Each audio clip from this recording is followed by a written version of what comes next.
It is the FTN Fast Break Podcast, Monday, October 21st, 2024, episode 15. What is going on, everybody? Welcome in.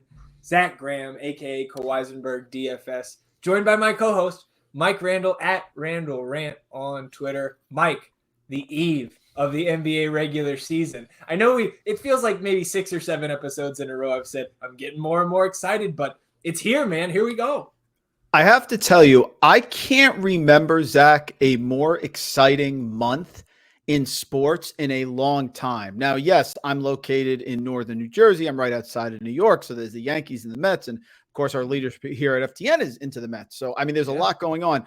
But that New York Liberty game last night, lights out stuff. And I have a lot to say about it. We get to stock up, stock down. You have the NBA around the corner. We got Jason Tatum. We have the Knicks. We have LeBron. I mean, it is a great time to be alive. And I have not even mentioned the start of the college basketball season. Zach, see, you're proud of me already. See? Yeah, I love it, man. And just to hit real quick on that WNBA Finals series, I know we're going to talk about it. We had some matching stock up, stock downs when we went into the document today. But yeah, man, 5 games, fantastic series, game winners, controversial calls. We'll talk about it here. Let's run through a little bit of the news first, Mike, and then we're going to get to an opening night slate preview and talk about some other futures that we wanted to discuss that we haven't yet here on the Fast Break. But let's run this transition here. Trey Murphy III signs a 4-year, $112 million contract extension with the New Orleans Pelicans. A number of extensions being announced or not announced this week. But Trey Murphy here this morning on Monday, the biggest of them, $100 million for Trey Murphy. Not bad. Yeah, we're a little differing opinions on the Pelicans, but I would think you're higher on them than I am. So I'm going to say, Zach, I think this was critical for them because he is a very key piece. I see them as more of an up-tempo scoring-like team. I don't see them locking down in the half court, but Trey Murphy can hit big, big shots. He is a great chess piece. I like them. I think they had to do this because they're staying with the vision of how they've built the Pelicans. Yeah, I'm with you. And again, right, we've talked a lot about Brandon Ingram here in the preseason and the situation surrounding his contract, and maybe he's not super happy. They're looking to trade him. Whether he gets traded or just his, leaves in free agency if they're not able to find a new home, Trey Murphy is the guy that's going to be taking over that type of role, right? Probably never going to be as good of an individual scorer as Brandon Ingram is, but again, playing that role, taking those minutes, right? And maybe a little bit better defender on the other end as well. So, and it's not a crazy number, right? No, less than 30 per year, I believe, right? So that tradable in its own right. If they get to that point years down the road, congrats to Trey Murphy on his deal. Congrats to Moses Moody. 3 years, $39 million extension with the Warriors. And look, man, like there's a big gap between those two numbers, right? But Moses Moody, a guy who really hasn't been able to kind of put his stamp on this Warriors rotation, he does have a role though, and I think going to be counted on even more this season. And this contract extension is just further confirmation of that, right? The Warriors keeping him around, 3-year extension. He's a big part of this Warriors future as they transition out of the Steph Curry era. Yeah, Moses Moody has been a lights-out shooter since his days back in Arkansas. And if given the opportunity, Zach, now that he's entering his 4th season here, he can make big shots late in the game if the Warriors need him to do that. Note his 36% three-point shooting, despite the fact that he has moved up his attempts now to basically 3, maybe a little bit over per game. So I like this one as well. You say Trey Murphy, I say we have a poor man's Trey Murphy and Moses Moody. That type of player, he can make big shots. I would not be surprised to see him hover around 12, 13 points a game this year and us to have a couple late night highlights of Moses Moody hitting a game winner. I like him. I like his persona. I like the way he plays. And like you said, they're ushering in the new time now with the Warriors. He's a more critical piece than the average person will realize.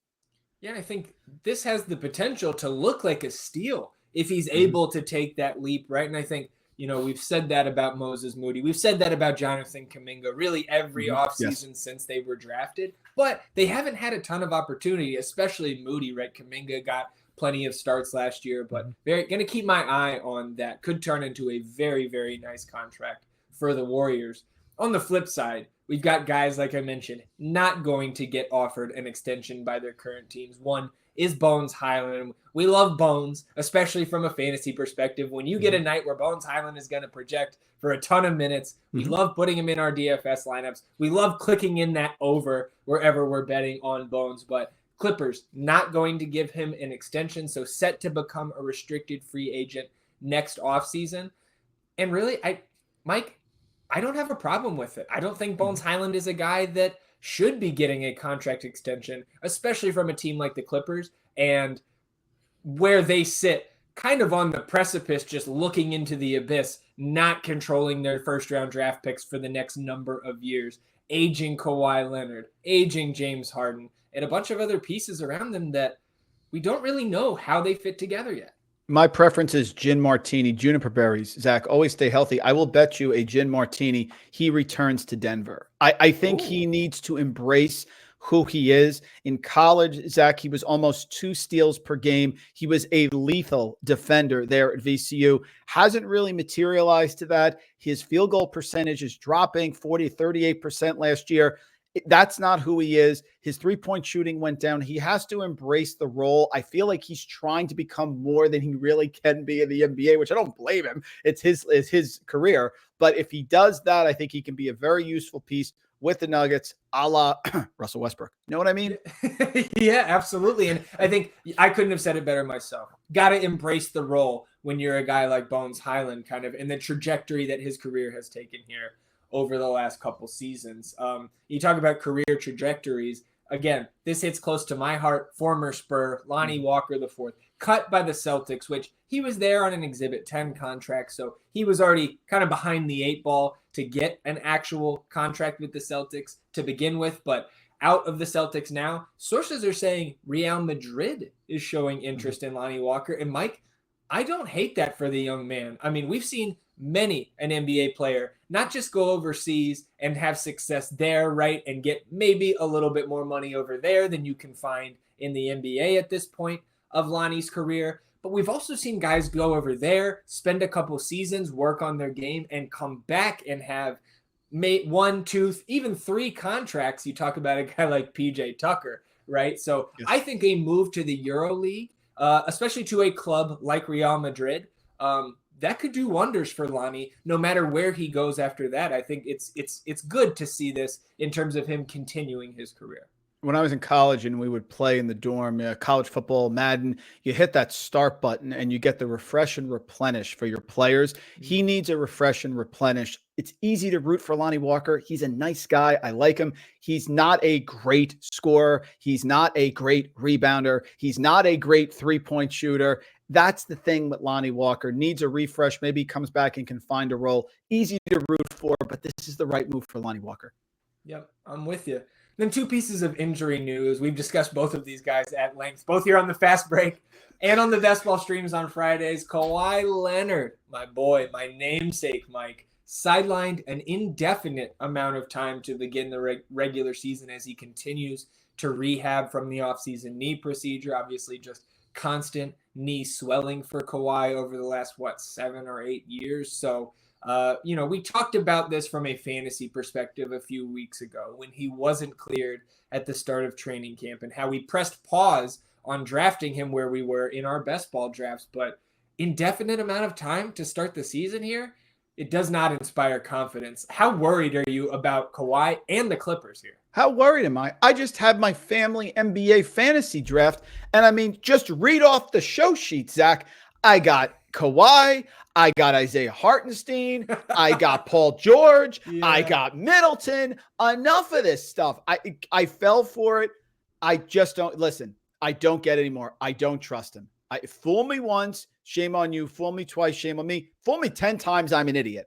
Kawhi Leonard, it's very concerning. You can't tell me, even the biggest supporter of Kawhi Leonard, you can't tell me you're not concerned with an indefinite injury as we're heading into the start of the season. Very frustrating. I get it. Hall of Famer, no doubt, just frustrating. Yeah. So we'll keep our eye on that. And you say, man, you get fooled 10 times. Shame on that person too for taking advantage of a foolish person. I don't know. Chris Middleton, though, right? You mentioned him. Shame on you for this. You're the reason I took Middleton. I'm blaming you for this.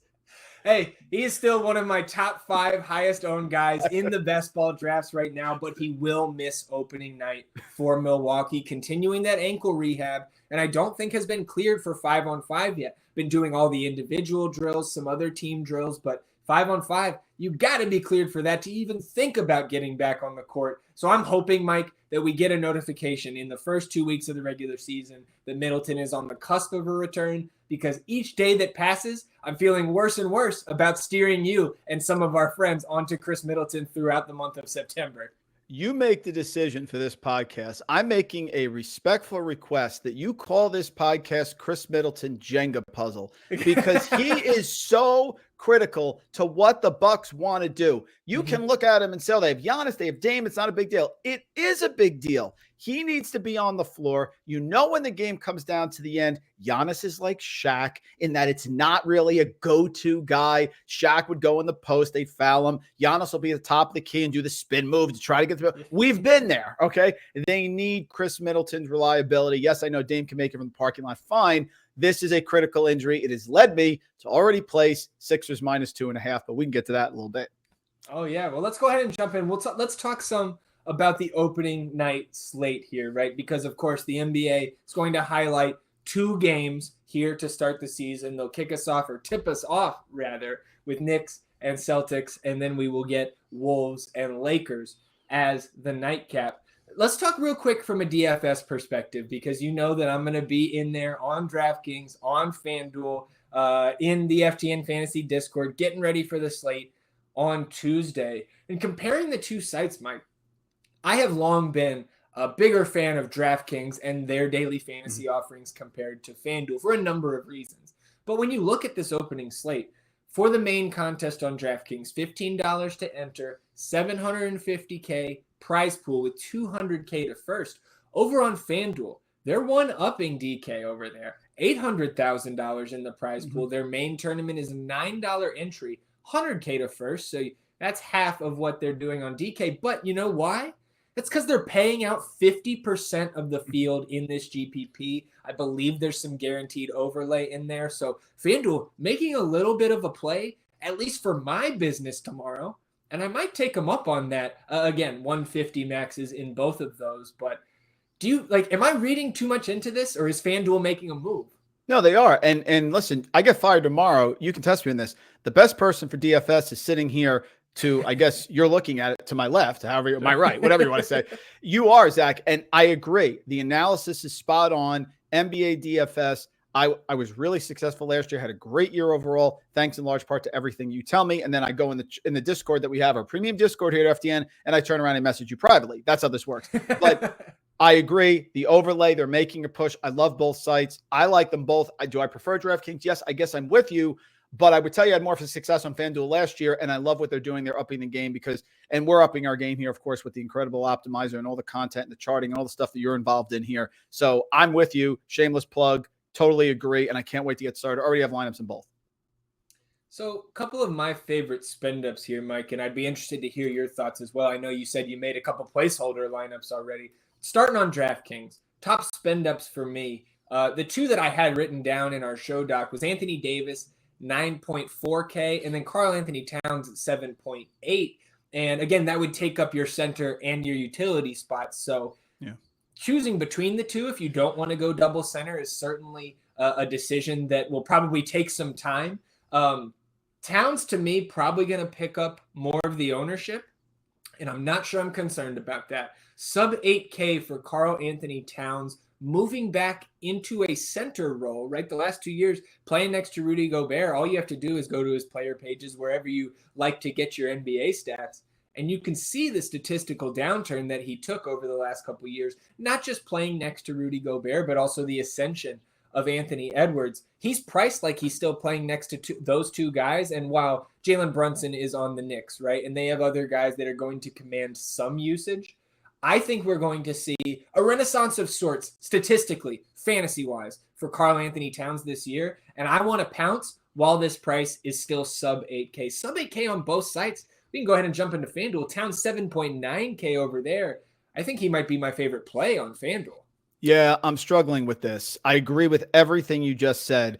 I just have found that some of my biggest mistakes have been passing on Anthony Davis in small slates because he can wreck it himself. But everything you said is spot on. This is a perfect spot for Towns. There's a bit of an unknown baked into his value, and I think he could slam. My issue that I'm seeing is I can't get away from Jalen Brunson.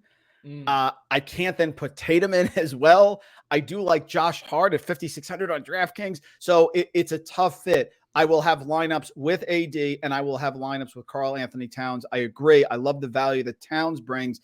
I'm just worried about the 30-20 game for AD. That's the part that has happened to me so much, but completely agree. This could be the last time we see Karl-Anthony Towns sub 8K for quite a long time. Yeah. And I think right on DraftKings, you can play both. Then you're sacrificing, right? You can't put Brunson and Tatum in with both of those. Hello, guys. Peyton Pritchard. That's exactly. There you go, right? Maybe little Miles McBride. FanDuel, both Brow and Cat center only. So you do have to make the decision there. And again, that's where I think the ownership going to absolutely be there on Towns, because 7.9K on FanDuel for Towns, over 10K for Anthony Davis. So to me, in one lineup makes my decision a little bit easier there. I'll take the savings with Towns, but it's going to be interesting to see how that ownership shakes out. And of course, we'll have our own ownership projections up hopefully by tonight, maybe Tuesday morning at the latest. But Zach, the most critical part that people have to understand for the casual DFS fan to be watching us, the ownership projections are absolutely critical. And we have the best in the business here. Checking it out, knowing that you're having an advantage, knowing where the market is going to be higher than people think or lower is just so critical to hitting those big MME plays. So looking forward to it as well. Yep. And we know all the success that MLB subscribers, NFL subscribers have seen with the GPP scores. So excited to continue to get those dialed in here on the NBA side. You kind of mentioned, right? You said Peyton Pritchard's name. I said Deuce McBride. The pricing is much tighter on DraftKings on Tuesday. So like some of my favorite values, you also brought up Josh Hart, right? 5.6K on DraftKings. I believe 5.9 over there on FanDuel. I think he's less necessary on FanDuel, although he is still strong. On DraftKings, I could see Josh Hart when we run our ownership projections here this evening. I could see him being projected as the highest owned player on this slate at 5.6K, right? You got to think about, this is a guy who was probably coming off the bench before that Julius Randle trade, or maybe we should call it the Karl-Anthony Towns trade, but no Randle, no Dante DiVincenzo, right? So Miles McBride at 3.6K is another guy I think we have to look at on DraftKings, but Josh Hart going to probably play a ton of minutes, stuff the stat sheet, right? Rebounds, assists, couple stocks. If he's knocking down his shots, he's going to blow that price tag out of the water. And then Julius Randle should be and will be, I think, active for Minnesota. He played their last preseason game. Obviously, Gobert in front of a guy like Naz Reid in that front court as well. But Naz Reid, 4.9K on both sites. He's another guy, especially on DraftKings, that I'm looking to probably be over the field on just because of how efficient he can be fantasy-wise from a point per minute standpoint. Yeah, Naz Reid is an anchor for me. He's at 4.9 on DraftKings. He even has, and I know this is so aesthetic, the little Q tag next to his name. I don't think it's a big concern at all. I think it was just something that's precautionary in the preseason. Oh, yeah. I think his ownership's going to come in low. People forget how effective he was when one of the bigs were out with Minnesota. So he's a staple of my lineup. The Josh Hart call is great, and that's the one. He's in there now, and I want him in some lineups. But the concern is we are comparing Josh Hart, and people will expect his production that happened in the playoffs last year. And I don't know if that's the right move. I could easily see Josh Hart bombing in this particular situation, given the ownership that he has. And all of a sudden, Naz Reid, somebody like that, Derek White, somebody comes up and has a monster game. Derek White with his 4 threes and his 3 steals, and you're sitting there at halftime going, I'm cooked, because Josh Hart's 0 for 7. I'm not saying it's going to happen, but the exposure and the ownership is going to push me in that direction. I'm not surprised. I'm just not going to go sleep tonight. I'll wait to get that ownership update from you at 1 a.m. Yeah. Well, and maybe even a pivot on his own team, $300 cheaper, same position, OG Anunoby. Oh, right? yeah, that's good. Could also be a pivot on a 2-gamer, right? you got to think about where you're going to get different, especially in these massive main GPPs on both sites. Very hard. And Zach, very hard. Yeah. Given our debate that we've had, Tatum versus Anthony Davis versus Karl-Anthony Towns. I don't know how I pass on Miles McBride at 3,600 in DK. Yep. I like that. He's going to play minutes. No Shamit. I mean, we can go down the line. Miles McBride, I think, has to be in there. And again, you need a lot less from Miles McBride to hit value than you do from Josh Hart at $2,000 more. Yep, that McBride does open up a ton on DraftKings. And I will just mention as we move on here, Rui Hachimura 4.2K on FanDuel. Peyton Pritchard 4.1 over there, much more friendly price than the 4.7 on DK.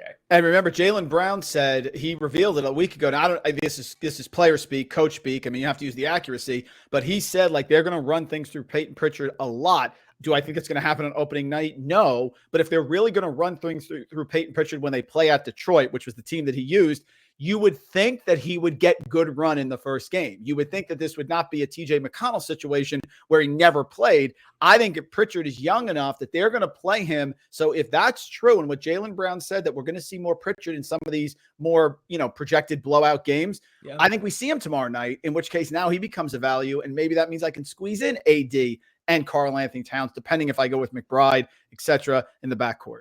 Yeah, go ahead. It's going to be fun, man. Just a 2-gamer, and then we're thrown right into the fire. Double-digit games on Wednesday, so can't wait for that. And speaking of the Wednesday slate, picking out a couple props, right, for your prize picks, FanDuel, not FanDuel, Underdog, wherever you're playing, Sleeper, Boom Fantasy, right? All kinds of choices. For tomorrow night's slate, I'm going to keep riding Karl-Anthony Towns in the prop market. I like the over 32.5 points plus rebounds. To me, right, 20 and 10 for Cat gets you right up to that number, and I think he can go over the 32.5. But then looking at the Wednesday slate, couple of those sites, right, Underdog, Prize Picks, those lines trickling out. Josh Giddey, you heard me talk about this kid before, right? We don't need to worry about any off-the-court stuff. His new situation there with Chicago, his PRA, Mike, set at 24.5. And if you bear with me here for a second, I had this pulled up earlier, right? You look at Josh Giddey this preseason, under 24 minutes per game, over 20 PRA. This is a guy who's going to play 30-plus minutes for this team. I love Josh Giddey over 24.5 PRA. This is one of the best lines on the board. If you ask me, and the other one I'll throw in there, DeJounte Murray in his new digs, over 7.5 assists in that one. You can actually get a nice little multiplier, I believe 1.07x, if you click that in over there on Underdog. If you haven't signed up at Underdog, promo code FTN, 100% deposit match bonus up to $1,000. How's that for a little professional shill? Yeah, Zach, there's a couple things that you say that stick in my mind. I mean, the only person who affects me this much is my wife, okay? So you said the whole thing with Josh Giddey, and ever since you said that when we did the best ball draft together, I've been diving in deep on Josh Giddey. I'm going to go this far. I guarantee you this line hits for you, provided that there's no injury. I think it is such a brilliant call. I think the market is very low on Josh Giddey because of recency bias. He definitely has the skill set to ascend to this type of role. 24.5 PRA. I mean, he's going to hit, imagine it's 2 threes in the first quarter. We're laughing. Yeah. I think this is such a great call. I have already hit it. I saw it on the show sheet and I hit it right away. I think you are right on. I think you are locked in. I think this one is a comfortable cover and we are all sitting here cheering to you a glass of wine with this one. I think the Josh Giddey is a lock. I really do. Well, let's hope that comes through because I'm going to be heavily invested on Wednesday night.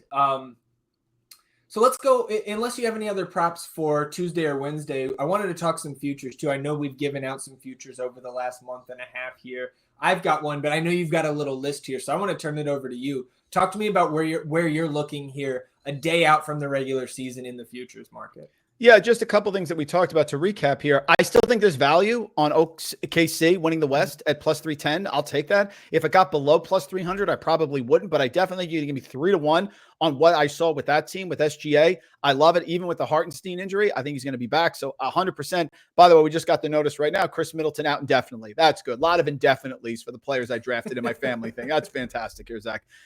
Memphis at plus 1,600, I believe. Give me Gigi Jackson back. Give me some of the players. Give me healthy Triple J. Fine. I just think this team, as long as Ja Morant's on the floor, Desmond Bane becomes better, everyone becomes better.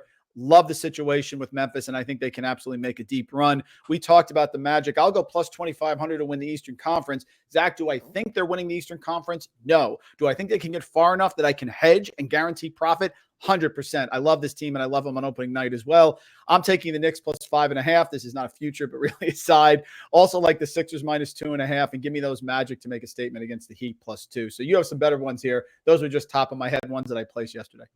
Dude, Magic 25-1 to win the Eastern Conference. Again, I'm with you, right? We don't think they're going to win, but the odds there are that's pretty darn nice. Get to the semis, Zach. We'll figure a way to get a profit. Just get to the get to the semifinals. It's fine. Exactly. So the only one that I wanted to add in, right? Of course, I've got my futures article still up on ftnfantasy.com, so you can go read that on the site. But the one I wanted to add here today, Rudy Gobert is plus 105 to be first team all defense. Mikey has been first team all defense 7 of the last 8 seasons, and Karl-Anthony Towns is out of there, right? Julius Randle in there next to him, but Rudy Gobert is not all of a sudden going to become a poor defender. He is the reigning defensive player of the year, and while I think Victor Wembanyama would have to get hurt and miss, he would have to go behind that 65-game threshold to not win this award this year, we don't have positions for all defensive teams. There was 4 centers on the team last year, and I think Rudy Gobert at plus 105 is a pretty damn good bet to make on making it 8 out of 9 years on the first team all defense. Brilliant. You're getting plus money. That's not going to last. Give us 24 hours. It's not going to last. And here's the one I'll go even better, and I know I'm biased with this. If Wemby gets hurt for some, and I hope he doesn't, for your sake, for all of our sake, everyone's sake, I think Bam Adebayo is going to be the defensive player of the year. I really do. I've said it. I think he's due, and there's going to be fatigue with Gobert. There's going to be Gobert. I don't want to hear this anymore. He is a great player. He is a Hall of Famer. He is not a guy who's going to win this award 4 or 5 times. I can't deal with it anymore. So please, let's get out of here. I like Bam Adebayo as a long shot, but again, it's dependent upon Wemby getting hurt, which I don't want to happen. Yeah, absolutely. Let's close it out here. A little stock up, stock down. And like I hinted at earlier in the episode, I came back into this sheet. You and I had the exact same things for both our stock up and stock down. So let's start with the stock down, right? And let's talk about the WNBA finals here for a few minutes, because again, we talked about it off the top. First WNBA finals series to go the distance in league history, if I'm not mistaken. And we were just treated to numerous awesome games, whether it's the game 1 comeback from 18 down for the Lynx, right? They go down big and lose game 2. So it's like, okay, right, is this going to be over in 4? Because you get down 15 plus in the first 2 games, whether you come back and win or not, that's not a great sign. Then Sabrina wins it at the buzzer in game 3, but the Lynx were in it. They come back, they force game 5. And then last night, controversial ending, which leads me into my stock down. The Liberty take it on an awful shooting night. I think Sabrina Ionescu, 1 of 19, I believe, if I remember that correctly, and they still get the win. Congrats to the Liberty, and stock down to Coach Cheryl Reeve for the Lynx, because I just want to read this quote and then toss it to you, because I know you've got things to say about this. Controversial calls down the end, yes, but Coach Reeve comes to the playoff game, the post-game press conference, and I know you're amped up. I know it's emotional, but she says, I know all the headlines will be Reeve cries foul, but bring it on, because this shit was stolen from us. And again, I understand the sentiment as a coach, as a former college player, and I'm a highly emotional guy. I get it. But to me, Mike, this is just not something you can say. And whether you're correct or not, I think it's a bad look to immediately go and say, we would have won if it weren't for the officials. Well, Sabrina Ionescu, did the officials make her go 1 for 19 and you guys not be able to get over that hump? I just think it's not the way to go. I would have decided against that if I were in her shoes. What are your thoughts on this? Cheryl, terrible job. Terrible job. I don't want to hear about it. You had Stewart play poorly. You had Ionescu play poorly. You're on the road. Get it done. I don't want to hear about this. I can't stand that. This was brilliant basketball. It was a great 5-game series. WNBA, nothing but positivity. I can't wait for the season to start next year. That was exciting. The Garden was rocking. They had never won the title. Yeah, I told you a month ago I thought they're going to win. The point is, I think that is such sour grapes. You don't do that. We've seen this time and time again. They beat you. They beat you. They had home court advantage, and they beat you at home. You had a chance to put them away. And you know what, Cheryl? Let me tell you this. if you were home the night before and I told you Sabrina Eskew shooting 1 of 19, you would be polishing that trophy. Get it done. You got every possibility. It has nothing to do with calls. And I was arguing on social media about this as well. I don't want to hear about it. Williams had a bad game for the Lynx as well, and she's an amazing player. Enough. You had the chances, didn't get it done. Zip it. Yeah, I'm with you. And then again, our stock up, right? Congrats to the Liberty, because this is a franchise that is one of the original franchises in the W, and to be 2024, right? The W started last century, and to just be getting your first championship now on their 6th trip to the finals. Congrats to them. Congrats to Sabrina. Congrats to Brianna Stewart, Jonquel Jones, everybody involved with that team. Kayla Thornton, Courtney Vandersloot, right? The Liberty fans. Congrats to the WNBA on a fantastic series. And congrats to the Lynx. Even in their losing effort, you pushed the Liberty to 5 games. They were underdogs to even make a final series, certainly before the season, but really all the way up until the week before they made the finals. This was something that nobody had predicted coming into the season. And this is a team that, if they can keep this core together and Nafisa Collier continues her ascension, this is a team that is going to compete at the top of the W for a number of years to come. So all in all, a fantastic season. Congrats to the Liberty and congrats to the Lynx.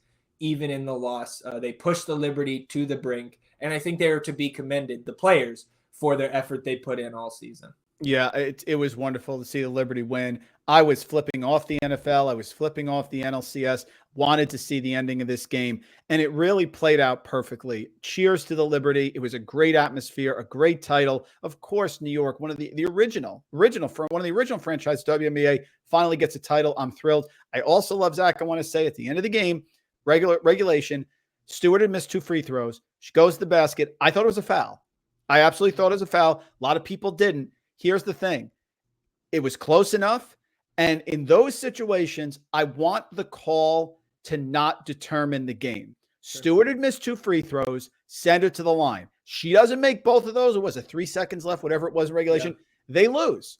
So give her a chance. It was close enough. It wasn't an egregious call. It was a bang play. Was she moving into her? I don't know. But it was it's good for the game. It's the good for the game call. It was good for the game that she got those 2 free throws and she made them. So she doesn't feel guilty, of course, all off season. It was good for the game that we got overtime. And it was good for the game in the WNBA that the Liberty won. I'm sorry, you don't want to hear that. That is the truth, Minnesota Lynx. Great job by you. Cheers to the Liberty. It was a great night for women's basketball, growing at an exponential rate. Super exciting. Can't wait for next year. Yeah, and the storylines that we're going to get coming into next year, the Lynx and the Liberty and how they feel slighted, right? They're going to come in with a chip on their shoulder. Are the Aces going to be able to revitalize their team? They've got some cap and contract situations coming up to handle this offseason. And then, of course, the Connecticut Sun hanging around. Are the Storm going to retool? We've got expansion coming. It's a good time to be a WNBA fan and a good time to be a basketball fan. NBA starts tomorrow. College hoops coming. Mike, anything else for you before we shut it down? Basketball couldn't be at a higher point right now. I can't wait. And I mean, there's a lot of people switching teams in all the leagues, but I'm excited about it. Hoop is hoop, and I can't wait to see the strategy and everything coming up here. Of course, NBA tipping off tomorrow night. I'll be staying up late. Miles McBride, do I play him? Drew Holiday, is it going to be a slow, sort of sloppy start? We go with Drew with the stocks. These are the decisions that I couldn't wait to make, and it happens tonight. Mr. Graham. Appreciate everybody tuning in, sticking with us here on episode 15 of The Fast Break. If you haven't signed up yet for FTN Fantasy, get in here. 20% off with the promo code FTN Hoops. Come sign up. Come check out what we've got going here to start the season. And we'll be back on Thursday. Fast Breaks now twice a week, Monday and Thursday, the rest of the NBA regular season. So we'll see you guys later this week. Enjoy the opening night games, everybody. We'll do the same. We'll see you back here on Thursday. Until then, he's Mike and I'm Zach. Goodbye.